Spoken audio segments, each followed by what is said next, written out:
Hello बच्चों, कैसे हो आप? अच्छे ही होंगे। अच्छा चल रहा होगा। जैसा आपने देखा, सुबह सुबह बारिश हुई, बहुत अच्छी लगी। तो इस बारिश की बूंदों के साथ मेरा भी कुछ मन बदल गया। मैंने सोचा कुछ और भी बूंदे गिरा देते हैं, जिससे कि थोड़ा सा और आज का मौसम जो है ना, मिजाज फुल हो जाए। तो चलिए उस मिजाज में एक नया टॉपिक स्टार्ट करते हैं, जिसका नाम है पोलराइजिंग पावर, या आप कह सकते हैं डाइपोल मोमेंट। सो डाइपोल मोमेंट है क्या, या पोलराइजिंग पावर ये क्या है, या पोलैरिटी ये क्या है? तो इन सब को हम लोग बात करेंगे एक करके इनके बारे में। तो पहले हम ये बता देते हैं कि ये जो आपकी पोलैरिटी होती है ये क्या होती है।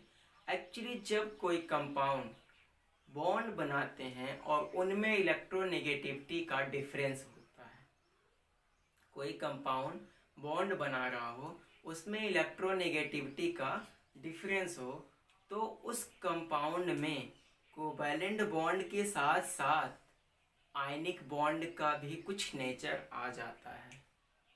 ठीक है। अब इस आयनिक नेचर को हम लोग क्या बोलते हैं? पोलैरिटी बोलते हैं। तो आइए बोर्ड पर आते हैं, देखिए dipole moment and polarity of bond. तो हम कह सकते हैं when covalent bond form between, वो तो आपको भी पता है कब बनेगा। कोवैलेंट बॉन्ड बनने के लिए कंडीशन क्या है? इलेक्ट्रोनेगेटिविटी डिफरेंस जीरो होनी चाहिए या फिर लगभग जीरो होनी चाहिए। तो ये जो पोलैरिटी होती है ना, ये लगभग जीरो वालों के केस में ही होती है। मतलब जो एटम है, सेंट्रल एटम और सराउंडिंग एटम, उसमें इलेक्ट्रोनेगेटिविटी का डिफरेंस होना चाहिए, जीरो नहीं होना चाहिए, लगभग जीरो हो जाए। तो ऐसे लोग जब बॉन्ड बना लेते हैं, बनाते हैं तो रियल में कोवैलेंट बॉन्ड, लेकिन उसमें इलेक्ट्रोनेगेटिविटी के डिफरेंस के कारण कुछ ना कुछ आ जाता है आयनिक करेक्टर। आपको भी पता आयनिक बॉन्ड कब बनता था? जब इलेक्ट्रोनेगेटिविटी का लार्ज डिफरेंस होता था। तो क्या यहाँ थोड़ा डिफरेंस है तो आयनिक बॉन्ड नहीं बनेगा? बनेगा। इसका मतलब कोवैलेंट बॉन्ड में ना कुछ करेक्टर आयनिक बॉन्ड के भी हो जाते हैं। ठीक है। इसके लिए एक फार्मूला होता था, जिस फार्मूले से हम लोग निकालते थे कितने परसेंट आयनिक बॉन्ड है, कितने परसेंट कोवैलेंट बॉन्ड। पर आप में नहीं है। अगर आपको ये फार्मूला चाहिए तो आप कमेंट में लिखिएगा, आपको ज़रूर दिया जाएगा, जो कि स्पेशली AIEEE और नीट के लिए ही वो फार्मूला अप्लाई होता है। ठीक है। तो आपके सिलेबस में नहीं है, इसलिए मैं यहाँ डिस्कस नहीं कर रहा हूँ, लेकिन अगर आपको चाहिए तो आप बताइएगा, मैं वहाँ डिस्क्रिप्शन में दे दूँगा, लेकिन कमेंट आने के बाद। चलिए बात करते हैं। पोलैरिटी तो आपको पता चल गई। तो पोलैरिटी को ना हम एक फिजिकल क्वांटिटी में अपनी सुविधा के लिए अध्ययन करते हैं। पोलैरिटी को हम अध्ययन करते हैं एक फिजिकल क्वांटिटी के रूप में, या मेजर करते हैं फिजिकल क्वांटिटी के रूप में, जिसको हम लोग बोलते हैं डाइपोल मोमेंट। ठीक है। थोड़ा बोर्ड पर आते हैं, देखिए हमने सब कुछ पहले से लिख दिया है। When covalent bond form between two dissimilar atom का मतलब हो गया ऐसे एटम जिनमें इलेक्ट्रोनेगेटिविटी डिफरेंस जीरो ना हो, लगभग जीरो हो। Atom they have different electronegativity. यही बात मैंने आपको पहले बताया था, जब बॉन्ड को बताया था बनाने के लिए, कोवैलेंट बॉन्ड में बताया था। जैसे CH4 है, इसमें तो कार्बन और हाइड्रोजन के बीच में कोवैलेंट बॉन्ड है, लेकिन वो प्योर कोवैलेंट बॉन्ड नहीं है, क्योंकि कार्बन हाइड्रोजन में थोड़ी सी इलेक्ट्रोनेगेटिविटी का डिफरेंस है, ज़्यादा नहीं है पर थोड़ी सी है। तो ऐसे लोग क्या बनाएंगे? हमेशा कोवैलेंट बॉन्ड के साथ साथ आयनिक बॉन्ड के भी करेक्टर रखेंगे। चलिए आते हैं और करेक्ट देखिए फिर, the covalent bond contain some ionic character that is called polarity of ionic bond. समझ में आया? मतलब कोई कंपाउंड रियल में बना रहा कोवैलेंट बॉन्ड, लेकिन उनके एलिमेंट में, उनके एटम में इलेक्ट्रोनेगेटिविटी डिफरेंस के कारण उसमें जो आयनिक बॉन्ड का भी करेक्टर आ जा रहा है, जिसे हम क्या बोल रहे हैं? पोलैरिटी बोल रहे हैं। आइए देखते हैं पोलैरिटी क्या है। तो हमने बोला पोलैरिटी क्या है? पोलैरिटी डाइपोल क्या है? तो पोलैरिटी को हम अपनी सुविधा के लिए जिस फिजिकल क्वांटिटी में अध्ययन करते हैं या मेजर करते हो, क्या होती है? डाइपोल मोमेंट होती है। देखिएगा, polarity of bond conventionally measure in the term of physical quantity. ये ध्यान दीजिएगा, फिजिकल प्रॉपर्टी मत पढ़ लीजिएगा, फिजिकल क्वांटिटी मतलब कि हम अपनी सुविधा के लिए पोलैरिटी को मेजर करते हैं। ठीक है। जैसे आपने कहा हम इतनी दूरी तय की है, तो दूरी को मेजर करते किस फॉर्म में? एक फिजिकल क्वांटिटी होती है, इससे आप क्या बोलते हैं? Length, metre, millimetre, centimetre, kilometre. तो ऐसे हमारा जो पोलैरिटी होती है उसको मेजर करते हैं जिस फिजिकल क्वांटिटी में, उसको क्या बोलते हैं? Dipole movement. डाइपोल मोमेंट को हम लोग म्यू से लिखते हैं, माइक्रोफैरेड वाला म्यू होता है फिजिक्स में ना, तो म्यू से लिखते हैं। जो डाइपोल मोमेंट की हमारी यूनिट होती है वो होती है D Y, D E V B Y, D E V Y. तो इसकी जो यूनिट होती है क्या होती है, डी वाई। ये देखिए इसकी यूनिट है, इसकी यूनिट होती है D Y. Actually 1 dy equal to 1.35 into 10⁻³ centimetres. तो ये जो एक dy इक्वल टू होता है इतनी वैल्यू। तो कभी कभी अगर आपका डाइपोल मोमेंट सेंटीमीटर में पूछा जाए या इसमें दे करके इसमें पूछे, तो उस कन्वर्जन के लिए आपका बहुत ही हेल्पफुल होगी ये यूनिट, ठीक है। अब इतनी तो बात हो गई थ्योरेटिकली। अगर हम बात करें कंसेप्चुअली, तो इसको हम रिप्रेजेंट कैसे करते हैं और साथ में इससे क्वेश्चन कैसे सॉल्व करते हैं, तो इसके लिए हम आपको एक कॉन्सेप्ट बताएंगे, जिस कॉन्सेप्ट का यूज करके आप डाइपोल मोमेंट फाइंड कर सकते हैं। और आपको एक बता दें मजे की बात, कभी भी आपसे डाइपोल मोमेंट की वैल्यू नहीं पूछी जाएगी। जब भी पूछी जाएगी तो आपसे ये पूछी जाएगी कि किसका डाइपोल मोमेंट ज़्यादा है और किसका डाइपोल मोमेंट कम है। तो उसके लिए स्पीसीज आपको दी जाएगी। कुछ स्पीसीज बहुत फेमस है जैसे NH3, NF3। उसे पूछता है कि किसका डाइपोल मोमेंट ज़्यादा है किसका कम है, साथ में क्यों है। ये क्वेश्चन AIEEE में भी आ चुका है और ये क्वेश्चन नीट में भी आ चुका है। और आपको बता दें एम्स में भी असर्शन रीजन में ये क्वेश्चन आ चुका है।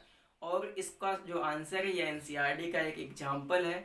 लेकिन इस आंसर को लाने के लिए आपको रटना नहीं है, समझना है। और हम ये नहीं कहते कि NH3, NF3 के केस में ही कोई भी स्पीसीज मिलेगी आप डाइपोल मोमेंट को निकाल लेंगे इजीली।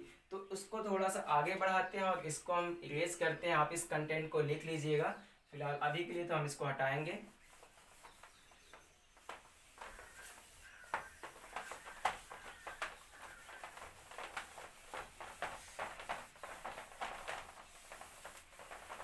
चलिए भाई, अब हम बात करते हैं कि इसका जो रिप्रेजेंटेशन होता है, रिप्रेजेंटेशन।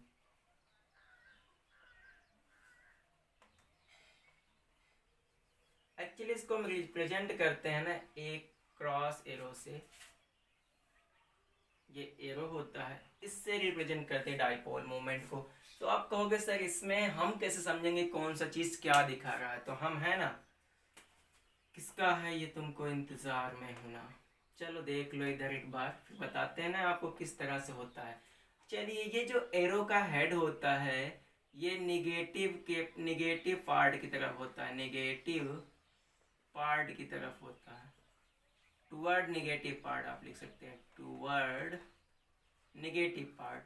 मतलब अगर दो स्पीसीज हैं जिनके बीच में कोवैलेंट बॉन्ड बन रहा है और साथ में उसमें आपका पोलैरिटी भी शो हो रहा है, तो आप जो मोर इलेक्ट्रोनेगेटिव स्पीसीज है उसकी तरफ इस हेड को करेंगे और इसको किधर करेंगे, टुवर्ड। अब आप समझ गए होंगे, toward electro positive species, electro positive species, उसको कह सकते हैं इलेक्ट्रोनेगेटिव स्पीसीज, ठीक है। तो ये जो इलेक्ट्रो पॉजिटिव स्पीसीज की तरफ होगा। अब बात आती है कि सर हमें कैसे पता चलेगा कौन सा एलिमेंट मोर इलेक्ट्रो पॉजिटिव है, कौन सा एलिमेंट मोर इलेक्ट्रोनेगेटिव। तो आपको थोड़ा सा क्लास 10th के बारे में ध्यान देना पड़ेगा। और दूसरी बात एक और बता देते, एरो का मतलब क्या होता है ना, इट इंक्रीज इलेक्ट्रॉन डेंसिटी। ये जिस एटम की ओर लगा होगा उधर इलेक्ट्रॉन की डेंसिटी को बढ़ा देगा। चलिए आपको कुछ इंपॉर्टेंट चीज बताते हैं, इलेक्ट्रोनेगेटिविटी कैसे हम फाइंड करेंगे कि किस एलिमेंट का ज़्यादा है या किस एलिमेंट का कम है। तो उसके लिए हमारी जो इलेक्ट्रोनेगेटिविटी होती है इन पीरियड, ऐसे इसको हम थोड़ा सा आसानी से जल्दी से लिखते हैं। इलेक्ट्रोनेगेटिविटी ये शॉर्ट फॉर्म में है, ये होती है लेफ्ट टू राइट इंक्रीजेस। ये कब होगा, इन पीरियड होगा। अगर हम पीरियड में लेफ्ट टू राइट जाएंगे तो हमारी इलेक्ट्रोनेगेटिविटी क्या होगी, इंक्रीज करेगी। साथ में टॉप टू बॉटम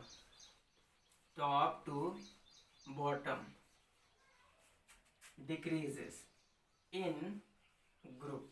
अगर आपको ग्रुप पीरियड का भी नहीं अध्ययन है, थोड़ा सा भी ज्ञान नहीं, तो आप परेशान मत होइए।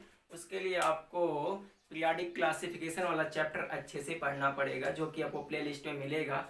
अभी तो ये वीडियो अपलोड नहीं हो पाया है, लेकिन इस चैप्टर के जस्ट बाद वही वीडियो अपलोड होगा। आप थोड़ा सा इंतजार करिएगा, लेकिन आप इतने से जान जाएंगे कौन सा मोग इलेक्ट्रोनेगेटिव है, कौन सा मोग इलेक्ट्रो पॉजिटिव है। ठीक है, तो अब हम आते हैं किसी एग्जाम्पल पर। जैसे कि एक एग्जाम्पल हम लोग लेते हैं HCl, HF, HBr, HiCH4। चलिए भाई देखते हैं किधर इलेक्ट्रोनेगेटिविटी ज़्यादा किधर कम। ये हमारा क्लोरीन है, ये हाइड्रोजन, ये देखिए फर्स्ट ग्रुप से ज़्यादा करेक्टर, ये हमारा सेवेंथ ग्रुप। तो सब में ये क्लोरीन, फ्लोरीन, ब्रोमीन, आयोडीन सब सेवेंथ ग्रुप की, ये फर्स्ट ग्रुप। तो भाई साहब सेवेंथ ग्रुप सबसे इधर आता है ना, left to right, right side में बहुत ज़्यादा आता है। तो इलेक्ट्रोनेगेटिविटी किसकी ज़्यादा होगी? क्लोरीन की होगी, फ्लोरीन की होगी, ब्रोमीन की, आयोडीन की होगी। और कार्बन हाइड्रोजन में किसकी होगी? तो भाई साहब कार्बन की होगी। ठीक है, चलिए देखते हैं। तो अब ये अगर हम इसका एरो बना के रिप्रेजेंट करेंगे तो कुछ ऐसा होगा। तो इसका डाइपोल मोमेंट होगा कि नहीं? होगा, नॉट जीरो, मतलब इसमें कुछ ना कुछ डाइपोल मोमेंट होगा। ये इसका इलेक्ट्रॉन इधर ले जाकर शिफ्ट कर रहा है, तो इस पर क्या आ जाएगा? Partially positive, partially negative. उतना हमें नहीं करना है। चलिए इसका देखते हैं HF। तो देखिए ये एरो लगेगा, क्योंकि सॉरी ये एरो लगेगा क्योंकि हमारा जो फ्लोरीन है मोर इलेक्ट्रोनेगेटिव, हमने कहा था कि एरो का जो ये वाला हेड है इलेक्ट्रोनेगेटिव पार्ट की तरफ होगा। तो इलेक्ट्रोनेगेटिव पार्ट कौन है? फ्लोरीन है। चलिए इसमें भी तो आप समझ गए होंगे। अब ब्रोमीन उसी ग्रुप का, इसकी भी इलेक्ट्रोनेगेटिविटी क्या होगी? ज़्यादा होगी। आयोडीन भी उसी ग्रुप का, इसकी इलेक्ट्रोनेगेटिविटी ज़्यादा होगी।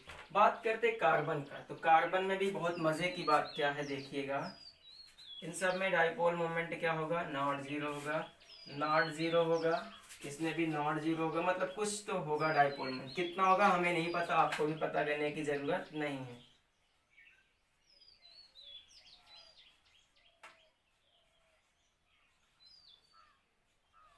चलिए भाई, इसमें डाइपोल मोमेंट होगा जीरो।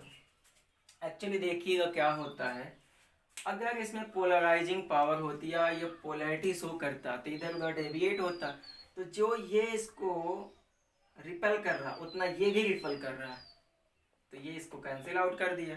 और ये इधर से रिपेल कर रहा है, ये इधर से, ये इसको कैंसिल आउट कर दिया। ऐसी सिचुएशन में डाइपोल मोमेंट क्या होता है? जीरो होता है। इसके लिए आप कह सकते हैं, अभी इसके एप्लीकेशन में हम आपको बताएंगे कि जो हमारे सिमेट्रिकल स्पीसीज होती है उनमें डाइपोल मोमेंट क्या होता है? जीरो होता है। यहाँ आपको थोड़ा कम समझ में आया होगा। चलिए अगले टॉपिक पे नहीं चलते, अगले एग्जाम्पल पे चलते तो आपको अच्छे समझ में आएगा। उसको हम हटाना चाहेंगे।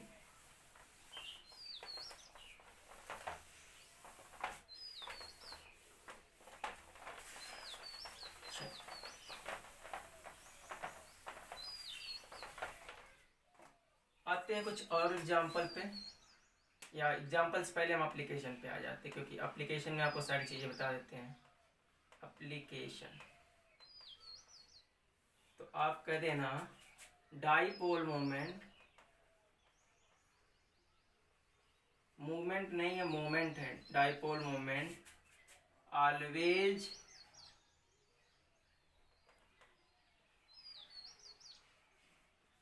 Zero in homo atomic molecule, in homo atomic molecule. चलिए बताते हैं क्यों। हमने बोला था जब आपको ये डिफिनेशन बताई थी कि उनमें थोड़ी सी इलेक्ट्रोनेगेटिविटी का डिफरेंस होना चाहिए। अब देखिए जैसे Cl2 ले लिया हमने, तो ये क्लोरीन है, ये क्लोरीन है। तो भाई साहब ये इसको ना रिपेल करेगी, ना इससे ये इलेक्ट्रॉन लेगा, ना ही इससे ये इलेक्ट्रॉन, दोनों क्या होंगे? Cancel out. तो इसका डाइपोल मोमेंट एक्चुअल में क्या हो जाएगा? जीरो। जैसे H2 है, दोनों की इलेक्ट्रोनेगेटिविटी भाई साहब जब इक्वल होगी तो ना कोई इलेक्ट्रॉन लेगा ना कोई इलेक्ट्रॉन देगा, ना जब इलेक्ट्रॉन लिया जाएगा ना दिया जाएगा, तो ना ही आयनिक कैरेक्टर आएगा। और जब आयनिक कैरेक्टर आएगा नहीं तो पोलराइजिंग पावर इसकी होगी नहीं, मतलब पोलैरिटी इसमें होगी नहीं। अगर पोलैरिटी होगी नहीं तो हम किसको नापेंगे? ठीक है, तो आप इस तरह से किसी और का ले लें, तो ऐसे लोगों में डाइपोल मोमेंट क्या होगा? जीरो होगा। पहला एप्लीकेशन था। दूसरा एप्लीकेशन हमारा क्या है? डाइपोल मोमेंट में भी जीरो,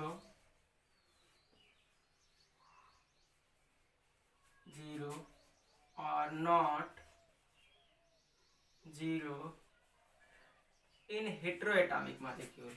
In heteroatomic molecule. होमोएटॉमिक आपने देख ही लिया, लेकिन हेटेरोएटॉमिक में क्यों जीरो हो सकता नहीं? तो जब जीरो होगा, if mu equal to zero, then molecule will be symmetrical.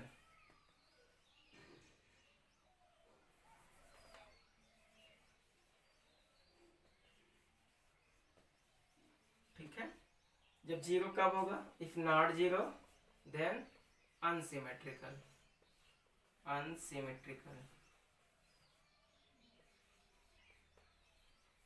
ठीक है, अगर वो जीरो होगा तो क्या है, मॉलिक्यूल हमारा सिमेट्रिकल है, अदरवाइज क्या होगा, अनसिमेट्रिकल होगा ना. चलिए, अब ये सब बातें हम एग्जांपल के थ्रू करेंगे तो ज़्यादा अच्छे से समझ में आएगा. हमने एरो का रिप्रेजेंटेशन भी बता दिया आपको, सब कुछ बता दिया, लेकिन अब ये सिमेट्रिकल अनसिमेट्रिकल का केस हमें थोड़ा परेशान कर रहा है. तो चलिए देखते हैं. उसके लिए हम यहाँ एक एग्जांपल लेते हैं. एग्जांपल थोड़ा सा इधर कॉर्नर पे लेते हैं. चलिए, आप भी इसको मिटा करके ले सकते हैं. जैसे अभी हमने लिया था CH4 का, तो CCl4 भी ले लेते हैं. अगर CCl4 लेते हैं तो हमने देखा क्या, carbon, chlorine, chlorine, chlorine, chlorine, chlorine, chlorine. अब ये हाफ हाफ देख रहे हैं, कट गया. ये कैसा है, सिमेट्रिकल.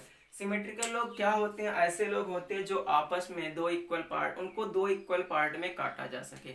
ऐसे मॉलिक्यूल को हम लोग क्या बोलते हैं, सिमेट्रिकल. तो इनका डाइपोल मोमेंट क्या हो जाएगा, जीरो हो जाएगा. क्योंकि हमने आपको दिखा, अगर ये इधर से लेगा, ये इधर से, ये इधर से, देखिए ऐसा इसका बनेगा. ये इधर खींचेगा, ये इधर खींचेगा, ये इधर खींचेगा. ओवरऑल ये इसको कैंसिल कर देगा, ये इसको कैंसिल कर देगा. तो रिप्रेजेंटेशन से ही आप समझ सकते हैं, आपको रटना नहीं है. ठीक है, चलिए और एग्जाम्पल लेते हैं तो आपको कुछ और मजे से समझ में आने वाला है. अब आप खुद बताइएगा जीरो होगा कि नहीं, फटाफट कमेंट में लिखते रहिएगा. अगर जीरो होगा तब भी लिखिएगा, नॉट जीरो होगा तो तब भी लिखिएगा कि हाँ, इस मॉलिक्यूल का डाइपोल मोमेंट जीरो है. ठीक है, और आप स्ट्रक्चर बना करके लिखिएगा तो मजा आएगा ज़्यादा. चलिए एक एग्जाम्पल लेते हैं, BeF2, और दूसरा लेते हैं BF3. चलिए भाई, बेरिलियम है, सेकेंड ग्रुप का एलिमेंट है. कुछ नहीं पता तो हमारा ये तो पता है, इससे फ्लोरीन लगे हैं, दो फ्लोरीन दोनों जोड़ दीजिए. इधर आपका क्या है, बोरान है, ये हमारा थर्ड ग्रुप का एलिमेंट है, तो इससे भी हमारे 3 फ्लोरीन लगे हैं, जोड़ देते हैं. चलिए अब हम इसको रिप्रेजेंट करते हैं, किससे, डाइपोल मोमेंट के सिंबल से. डाइपोल मोमेंट के सिंबल से रिप्रेजेंट करने के लिए हमें क्या पता करना है, जो सेंट्रल एटम है और जो सराउंडिंग एटम है उसमें इलेक्ट्रोनेगेटिविटी किसकी ज़्यादा है. तो फ्लोरीन हमारा किस ग्रुप का है, 7th का है. ब्रोमीन, ये बेरिलियम आपका 2nd का है, ये हमारा 7th का है. ठीक है, और ये किसका है, 3rd का है. तो आप सोच सकते हैं, अभी हमने आपको लिखा कि लेफ्ट टू राइट जाने पे क्या होगा, इलेक्ट्रोनेगेटिविटी बढ़ेगी. इलेक्ट्रोनेगेटिविटी बढ़ने का मतलब, ये थर्ड ग्रुप का, ये 7, थर्ड के बाद 4, 5, 6, 7, बहुत ज़्यादा राइट आ गए. तो इलेक्ट्रोनेगेटिविटी किसकी ज़्यादा होगी, फ्लोरीन. और जिसकी इलेक्ट्रोनेगेटिविटी ज़्यादा होती है उधर होता है एरो का हेड पॉइंट. ठीक है, ये हो गया. तो इधर हो जाएगा एरो का हेड पॉइंट. ठीक है, चलिए देखते हैं. अब सोचिए, ये एरो का हेड पॉइंट, तो ये हो गया आपका टेल पॉइंट ना. अगर ये इससे इलेक्ट्रॉन को निकाल रहा था तो थोड़ा इस पे चार्ज आया, आयनिक कैरेक्टर आए, तो इससे भी ये निकाल रहा था. मतलब ना ये इलेक्ट्रॉन इसको दिया ना इसको दिया, ये इसका खींचे पड़ा, ये अपनी तरफ इसको ऐसे खींचे पड़ा है. और देखो ऐसा कुछ हुआ, दो लोग ऐसे हैं, दोनों की पावर बराबर, इसकी भी पावर बराबर, इसकी पावर. ये इससे कह रहा है इलेक्ट्रॉन हम लेंगे, ये कह रहा हम किसी के पास नहीं गया. तो दोनों जब इक्वल फोर्स के हैं तो क्या होगा, ये कैंसिल आउट हो गया. जब कैंसिल आउट हो गया तो क्या यहाँ पे कोई इलेक्ट्रॉन इधर उधर गया, नहीं. अगर इलेक्ट्रॉन नहीं गया तो उस पर चार्ज नहीं आया, चार्ज नहीं आया तो आयनिक कैरेक्टर नहीं आया, अगर आयनिक कैरेक्टर नहीं आया तो उसमें पोलैरिटी नहीं आई, पोलैरिटी नहीं आई तो डाइपोल मोमेंट का कोई सवाल ही नहीं उठता. समझ में आ गया होगा. चलिए इधर देखते हैं, ये हमारा फ्लोरीन है, यहाँ से इलेक्ट्रॉन निकाल के ले जा रहा है, ये भी निकाल के ले जा रहा है, ये भी. तो जब ये निकाल के ले गया तो इससे ये बोला, हेलो सुनो, हम भी हैं, हम नहीं जाने देंगे, हम ले लेंगे. तो बोला ये बोरान हमारा, भाई ना हम तुम्हें देंगे ना तुम्हें देंगे, तुम लोग तो हमारी खिंचाई कर रहे हो, कुछ ऐसे. पर ये बोला भाई मैं तो ले जाऊंगा। तो ये लोग बोले क्यों? कह रहा दम हो तो रोक के दिखाओ। तो ये देखिए भाई, ये देखिए इस फ्लोरीन का इस फ्लोरीन के साथ जो था ये फोर्स हो गया चार्ज वाला कैंसिल आउट। लेकिन ये क्या है, इसको कोई बैलेंस करने वाला है ही नहीं। तो इसकी वजह से इसमें क्या होगा, डाइपोल मोमेंट नॉट जीरो होगा। इतनी बात तो आपको समझ में आ गई होगी।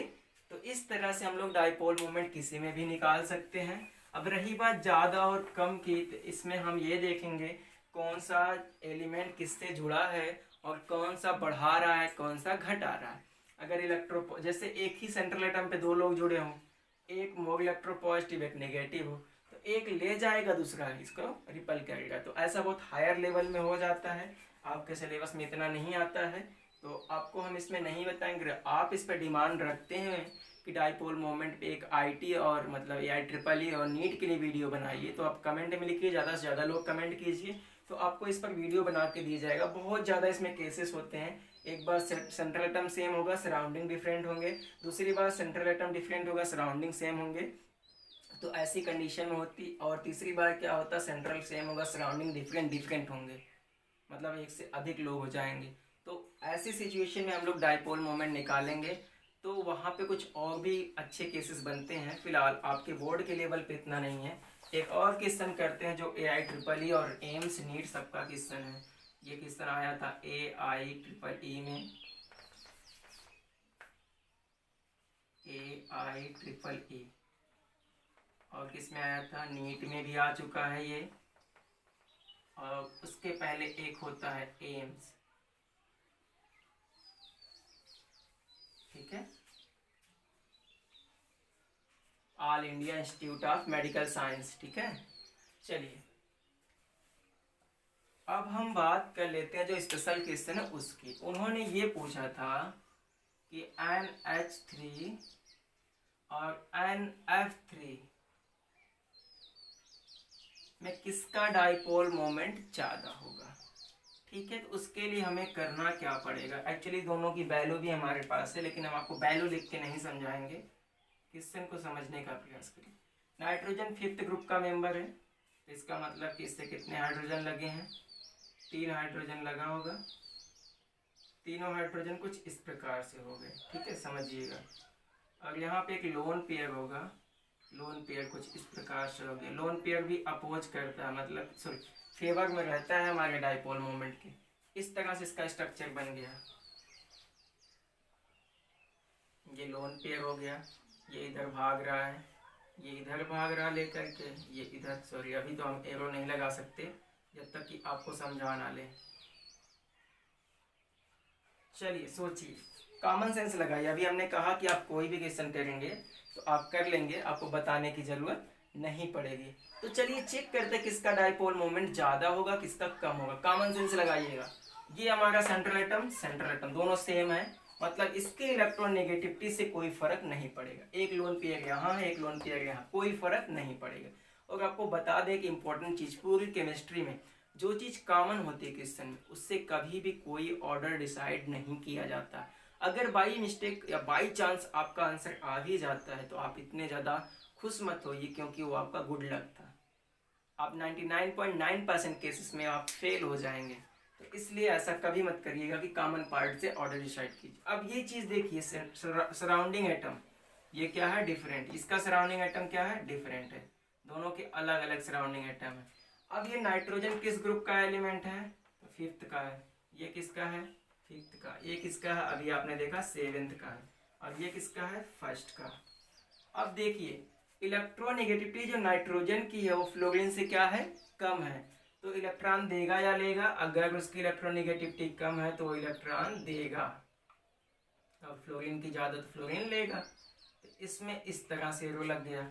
लेकिन हाइड्रोजन की इलेक्ट्रोनेगेटिविटी बात कर लें, electronegativity of नाइट्रोन is greater than hydrogen, but यहाँ पे electronegativity of fluorine is greater than nitrogen. अब हमने ये भी बता दिया कैसे निकालते हैं, अब पूछिएगा मत। अब देखिए ये हाइड्रोजन जब ज़्यादा इलेक्ट्रोपॉजिटिव है तो क्या इलेक्ट्रॉन लेना पसंद करेगा, नहीं, ये इसको देगा।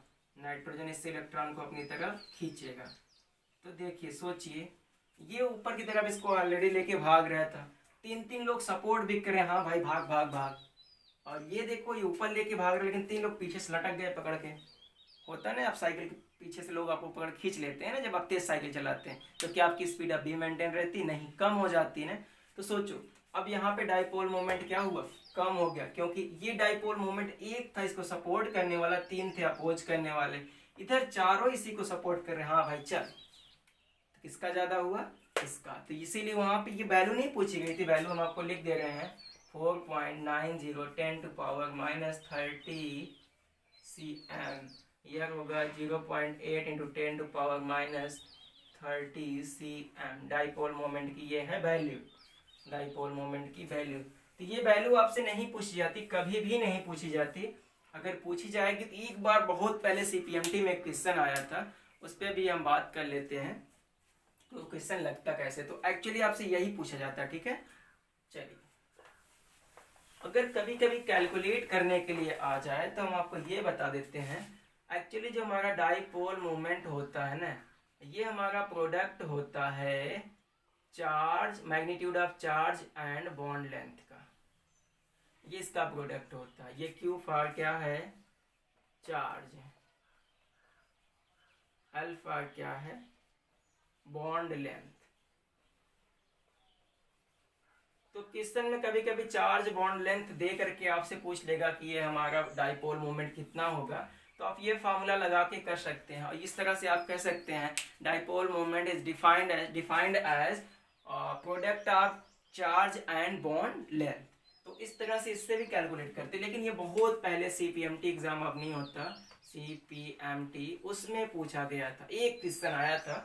एक्चुअली मैंने भी कुछ दिन तक मेडिकल तैयारी की है, तो मुझे भी पता है।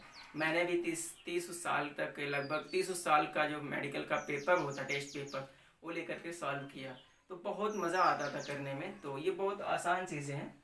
तो आज की इस वीडियो में बस इतना ही। अगले वीडियो में हम लोग बात करेंगे वेस्पर थियरी के बारे में, तो जिसमें हम आपको एक ट्रिक बताने वाले हैं, लाला लंबी बीबी लाना। उसके लिए आपको क्या करना है, थोड़ा सा वीडियो में अपडेट रहना है और नोटिफिकेशन का प्रतीक्षा करना है। कल इसी टाइम हम आपको नया वीडियो देंगे, तब तक के लिए धन्यवाद। आज आप क्या करेंगे, जितने भी डाइपोल मोमेंट के क्वेश्चन है आपके एनसीईआरटी की एक्सरसाइज में, उसको करेंगे। अगर आपको नहीं आता तो आप ग्रुप में उसे जरूर भेजेंगे।